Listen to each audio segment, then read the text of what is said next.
UP में सूर्या के खून का बदला खून से पूरा हुआ।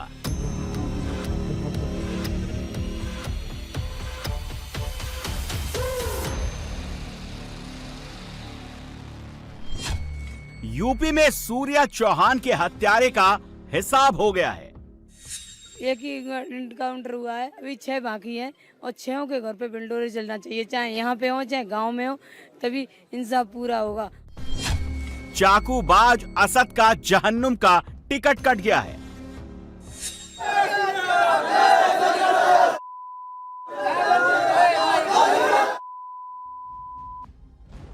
अट्ठाईस मई को असद ने सूर्या को चाकुओं से गोदा था। 29 मई को सूर्या की अस्पताल में मौत हो गई।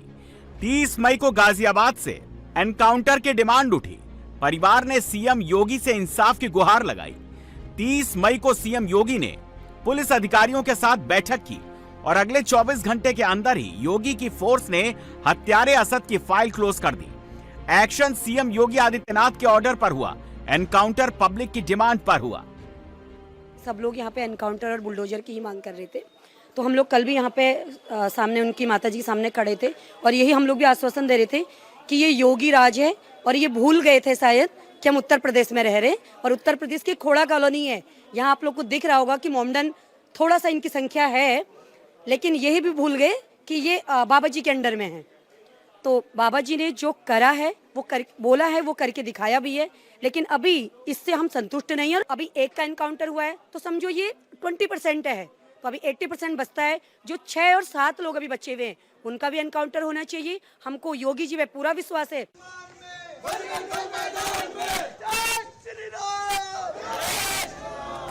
असद के एनकाउंटर की बात जैसे ही गाजियाबाद में पता चली, जैसे ही ये खबर खोड़ा कॉलोनी की गली में पहुंची, गली में जय जय श्री राम का जयकारा गूंजने लगा।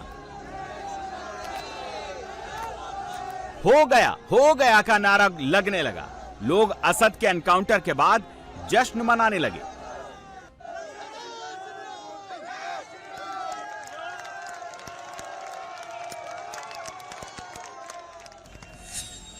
सूर्या की हत्या के बाद से ही असद खोड़ा कॉलोनी से फरार हो गया। असद किसी सीक्रेट लोकेशन पर अंडरग्राउंड हो गया था। असद को लगा था कि अगर वो यूपी का बॉर्डर क्रॉस कर जाएगा तो उसकी जान बच जाएगी, लेकिन वो ये भूल गया कि योगी की फोर्स ज्यादा देर तक किसी का उधार नहीं रखती। असद यूपी छोड़कर भागने की प्लानिंग में था। इधर यूपी पुलिस ने असद पर 50,000 का इनाम रख दिया।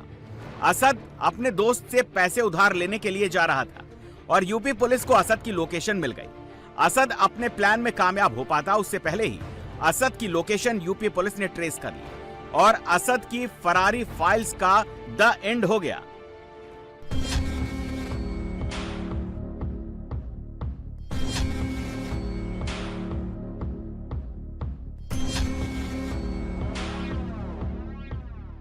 गाजियाबाद के वसुंधरा में उसी स्पॉट पर मौजूद हूँ जहाँ पर पुलिस की गोली से जो इनकाउंटर हुआ असद का और वो यहाँ पर गिरा था। उसके बाद असद को यहाँ से अस्पताल ले जाया गया और डॉक्टरों ने उसे मृत घोषित कर दिया। ये 4 सर्किल आप यहाँ देखेंगे जो पुलिस के द्वारा बनाए गए हैं। एक सर्किल हमें वहाँ पर नज़र आ रहा है उस पेड़ के नीचे, और 2 सर्किल यहाँ हमें पीछे की तरफ दिखाई दे रहे हैं जो पुलिस के द्वारा बनाए गए हैं। और कई जो राउंड फायरिंग है वो भी हुई। इसके साथ साथ ये भी पुलिस की तरफ से बताया गया कि असद अपने साथी के साथ भागने की कोशिश कर रहा था और उसकी जानकारी पुलिस को मिली थी।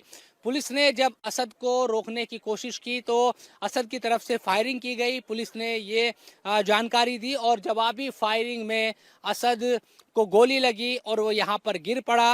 ये देखिए खून के जो निशान हैं वो अभी तक यहाँ पर मौजूद है। हमें जो नज़र आ रहे हैं गोली लगने के बाद जो खून के निशान हैं वो यहाँ पर अभी भी यहाँ पर पड़े हुए हैं और इन्हें देखकर जाहिर सी बात है ये लग रहा है कि ताज़ा बिल्कुल निशान है। हालांकि जो पुलिस है वो ये कह रही है कि उनका एक कांस्टेबल भी इस पूरे इनकाउंटर में जख्मी हुआ है क्योंकि असद की तरफ से फायरिंग की गई थी।